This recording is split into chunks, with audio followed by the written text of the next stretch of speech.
Let's talk about Nigeria's agriculture system, the food production system itself, and some of the critical players that are responsible for a sustainable value chain. The role that they continue to play within this particular sector has become an all too important one that needs to be not only acknowledged, but that also needs to be empowered. I'm talking about the contribution of the women folk in our food system in this country, and how that needs to be recognized and of course supported, especially in light of the current situation where food inflation is at an all-time high, and of course the supply chain itself has been significantly disrupted. So what do they bring to the table? I'm talking about women farmers, and how can those contributions be leveraged so that we can scale up and expect more in the future to come. Joining me on the program today is Dinatu Abbas and Joy Onime. They are both farmers and part of the Ogbonge Women, Female Farmers Food Heroes. Ladies, good morning to you, and thank you so much for joining us in the program. Good morning. Good morning. All right, now let's start off by first of all talking about the Ogbonge Women, Female Farmers Food Heroes. I'd like to start with you, Dinatu. First of all, you look amazing, and you don't look like a farmer. but I suppose it is one thing to dress up for a program like this, and it's another thing to be a farmer. Talk to me about the Ogbonge Women, the female farmers, and what they represent as far as our food production system is concerned. Well, good morning. Good morning. Very nice to see you. Good to be here. About the Ogbonge Female Food Heroes. As you have already said, I'm Mrs. Dinatu S. Abbas from Bauchi State, Ogbonge woman from Bauchi State, being trained by Oxfam as one of the Female Food Heroes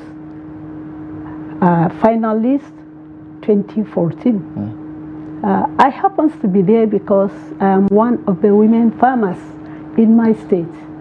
And when they invited us, we were trained on how we can be able to still improve on the farming aspects we are doing.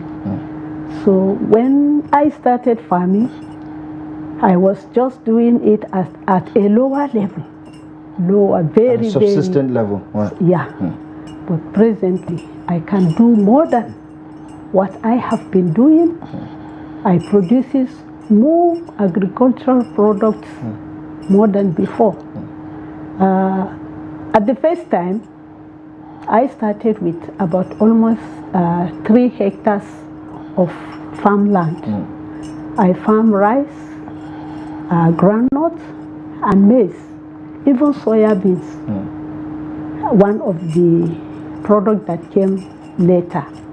So now I'm farming about 5 hectares of farmland in my farm, of which I used to produce so much food products. With the help of Oxfam, they trained us, they gave us farming inputs like machineries that we can use on our farm. So Oxfam really worked in our lives. Seriously, the Ogbonge women in Nigeria.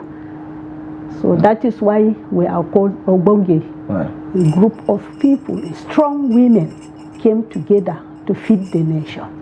And that's a very good thing to note. But Joy, bring you into the conversation.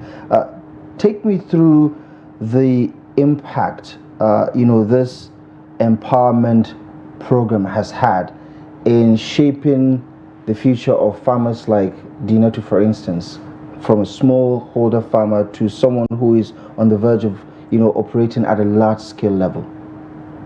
Okay, thank you for having me once more. So, like she said, the Ogbonge Woman Initiative is an initiative of resilient women, and it has come to stay.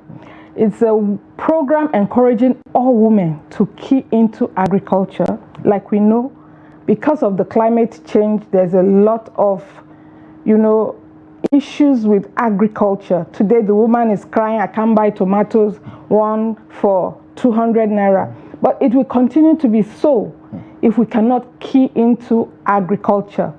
And we want to say a really big thank you to Oxfam, who have spotted us in our own various areas where we are. They've seen women that are working hard, and every year they try to organize the program Female Food Hero, and for 2024. So, and they came all the way to where I am in Lagos State. They identified some of us, and they want to appreciate the good work we are doing. Oxfam is going into the rural areas, trying to encourage women to continue to be resilient in adaptations of farming techniques. Like she said, they train, they impute knowledge, and knowledge is key. There are smart ways of farming today. We can't continue farming like our forefathers. And like you were hailing Madame Dinatu, that she doesn't look like a farmer. And that is what is putting a lot of people off. You know, farmer is supposed to be king. Farmer is supposed to be rich. Farmer is supposed to look good, because the farmer puts food on your table. Without food, there is hunger. And that is what Nigeria is crying today, hunger in the land. But it's not only to cry. What's the way forward? The way forward is all hands must be on deck. And where does it start from? From the woman. The woman is the one at the forefront of this food security war. Because without the woman, there's no food on your table. And many of our women, they've made sacrifices. We might not be into 2-4-7 jobs, which some of us used to be. You know, before we worked full-time and did farming part-time. But today, I'm glad to say I'm doing farming full-time. I'm an integrated farmer, and I do a lot of livestock farming. And when you come to my farm, it's like a one-stop shop. I want to be able to satisfy all those in my community. I want to put food on my table. I want to be able to pay my bills. I want to be resilient in what I'm doing. I don't want to cry and fold my hands and say, what can the country do for me? And with the support of Oxfam, they've organized us into groups whereby we help ourselves. We have what they call village savings and loan schemes, whereby we contribute our little monies together to help each other. But much more than that, we're still crying for support. The government and all those stakeholders need to do something for the woman folk. Don't leave us like that. You need to give us machineries that are women friendly, because we see many a times we want to do more, but we are limited. So that's why we are here saying that support the women in farming, and you have food on your table, and the issue of food security will be mitigated.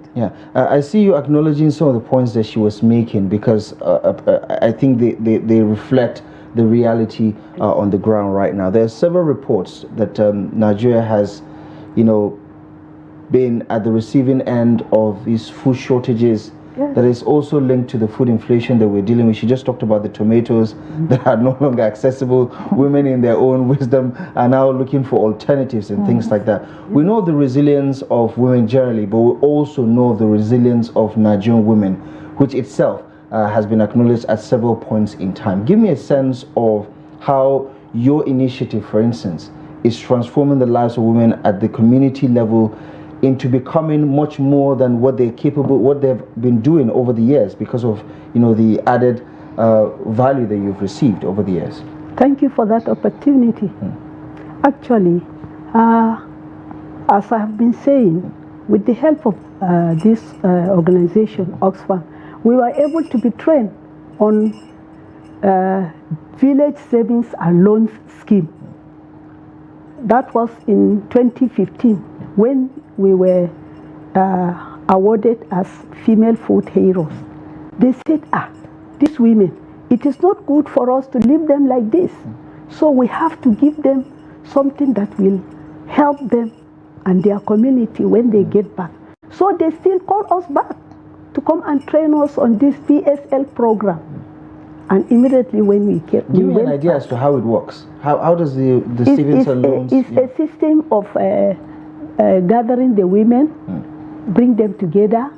You try to see how they can bring some little amount of what they want. And then we join it together.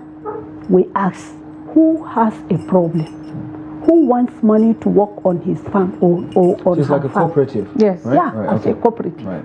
So we do that. At the early stage, when we started in 2015, May, and before the end of December, we were able to realize 68,000. But before the end of December, we were able to realize almost 3 million Right. for our women. Right. So we share it amongst us for those that are having problems. So with that, many of our women were able to come up, stay very strong, work on their farm as usual, and then they improve seriously on their farming activities.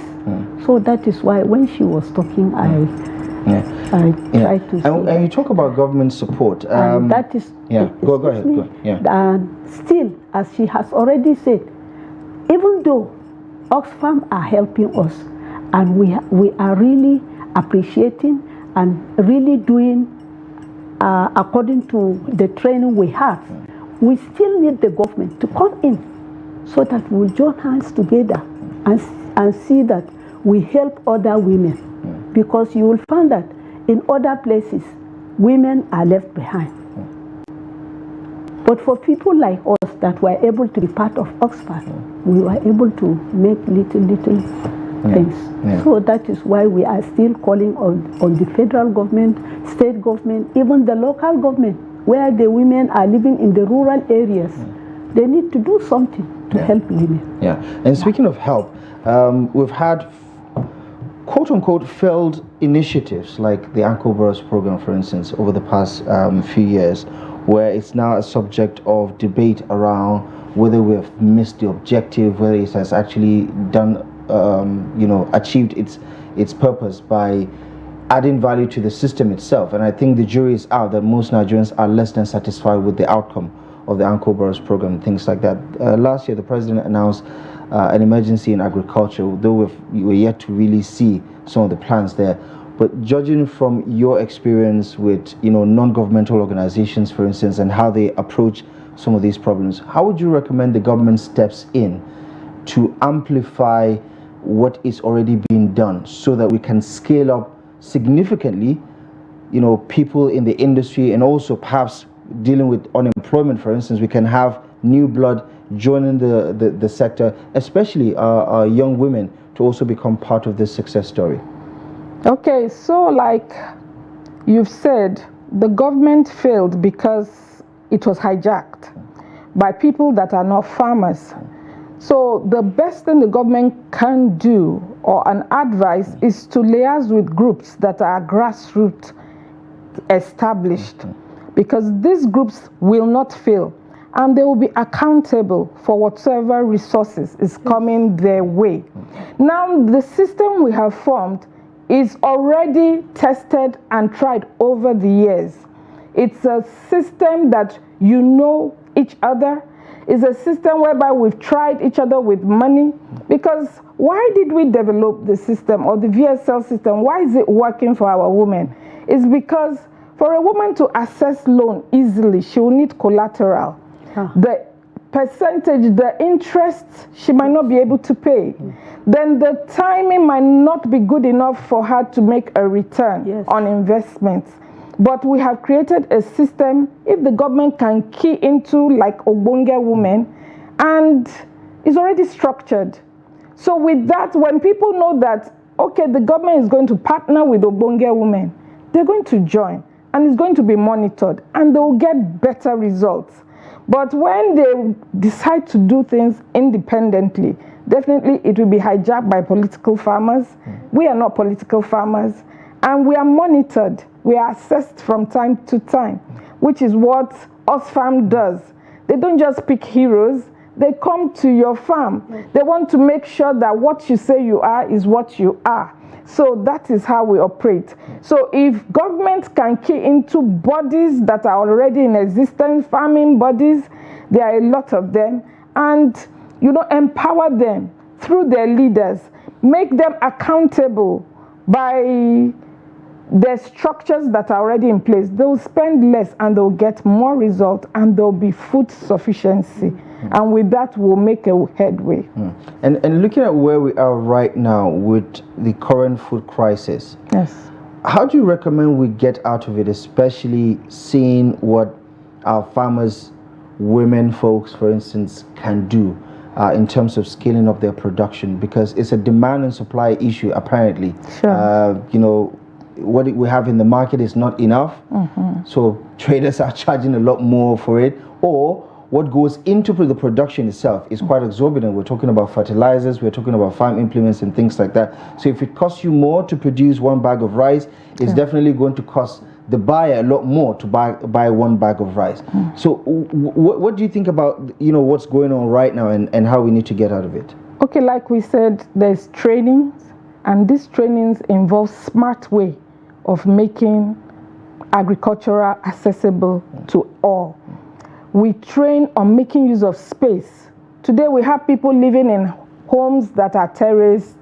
They are like, we can't farm, we don't have land. But land is no longer an issue. You know, you can do bag farming in your own closet. Right. You can put your sand in your sacks, even your empty containers. You can recycle them. You don't have to throw away that water bottle, that water dispensing bottle. You can cut a hole, your buckets, they are all useful. Plant your tomatoes. Exactly. And whatever. So by the time every woman does this in her own corner, she's supplying food to her table. For instance, I used to tell people, when you start farming, you can't consume all. So you become a seller. So automatically you are getting multiple stream of income. Because I started small. I don't want to buy eggs. I started rearing chickens, but I couldn't consume all my eggs. Before I know it, I'm selling to my neighbors. So gradually, if all of us can do that, you know, there'll be food, sufficient food. And why is the feed expensive? Because we have not finished eating, talk less of animals. So what is not sufficient for human consumption, we can't turn it into food for animals. So the waste is not even there to convert for animals. So when we buy things high, we'll definitely, like you said, the law of demand and supply comes to play. So we're going to sell high. But if there is more in the market, then it will regularize price and everybody will be happy for it. Now, as we wrap up the discussion, Madam Dinatu, let's talk about the journey so far, how you've progressed, how many women you've seen come into the system, sustainably also become better than what they were, and what your message is to potential farmers who think maybe they don't have it in them, but they only need to have the education, the information, and the empowerment to step into this arena. Because when it comes to agriculture, for instance, the potential is still untapped significantly across this country. Well, the journey so far regarding the present situation, I want to say something about my state with the this present VSL program. The VSL program now is almost in the 20 local governments of Bauchi State, of which it helps women to carry on their own farming activities, make their small business like farm process, rice processing programs. They do rice processing with this VSL program. So I am expecting about maybe in the 20 local governments, you will get about more than almost 20 to 30 groups of women that are benefiting out of this program. And it helps them in their day-to-day activities. It helps them to promote. It helps them to train their children in the school. So even at home, they support the husbands. Even if a husband will not give you something to do, to prepare something for the family, you as a wife, since you are strong enough, you have something in your hand, you will arrange something for the family. So no hungry within the women of Bauchi State presently with the VSL program. So with that again, we are still looking at it like maybe if the state or the federal government will still come in so that these activities or these programs will reach many more people, right. So many people, so that the issue of having low production of foods in the country will be wiped away. We'll have more food productions within the society, so that issue of saying hungry is coming to Nigeria, or Nigerian people are suffering from hunger will end. We'll have a very nice improvement on food security. Right. And with this, I just still have to thank Oxfam because they have done what we didn't expect in our lives. Between the 10 years when she first was, the beneficiary of this, and you recently becoming one, give me a sense of what you think, this would look like, years down the line, especially if there's a partnership, there's a handshake between what's happening in the private or non-governmental organization sector, and if the government decides to key in to leverage these low-hanging fruits to multiply the effect that this will likely have in our agriculture sector. Oh, definitely it's going to be a multiplier effect, because right now the state I represent, Lagos State, the government is saying that there is light in Ogbonge women. They actually know us. Yes, our governor knows us. So, and they are partnering with us gradually. In this coming month of July, from the 5th to the 7th, we're actually showcasing ourselves in a trade fair. And they are involved. They are aware. The Ministry of Agriculture is aware. Any place you go in Lagos State, you mention Ogbonge women, they are aware of us. We are creating that awareness, and we are getting membership because they know we are what we say. We are what we say. And we thank God for Oxfam that have given us the backbone to function, because without their support over the years, like she said, we started small. I joined when there were VSL 5, because it's like 30 groups, 30 members in a group in my own place. Once you are 30, you are a group, And we have close to 20 all over the local government area of Lagos State. So the governor is aware of Ogbonge women, and they are looking at us. And I'm sure with us showing that we can make it happen, they'll partner. So I'm encouraging every other state to buy into this laudable program and make it a reality. Even our women are keen into it. They are beginning to believe in us that it's a place to be. A place whereby, like it says, resilient women trying to make things happen, trying to make a way for the future, trying to make their children proud of what they are doing. Exactly. We don't want to look as if we are beggars. Neither are we saying that a farmer shouldn't be poor. A farmer should be rich. A farmer should make the nation proud, and that's what we stand to represent. Ladies, thank you most kindly for sharing your morning with us this lovely day with regards to this conversation about what the future could look like if we all key into all the opportunities that are currently in existence to help turn the tide in favor of Nigeria and Nigerians. Thank you most kindly for joining me, Joy Onime and Dinatu Abbas. Thank Hope you to see you very much. soon with regards to some more success stories. Thank you very much for joining us this morning. All right, that has been a productive conversation on the state of agriculture, the role women play in agriculture. And I've been speaking to two Ogbonge women farmers who are female farmers, food heroes, joining me to discuss their experiences as well as their take on the state of affairs. We're back in just a moment to take a look at the front pages of some select national dailies today as we bring you up to speed with the stories making the headlines. Newspaper Review is up next.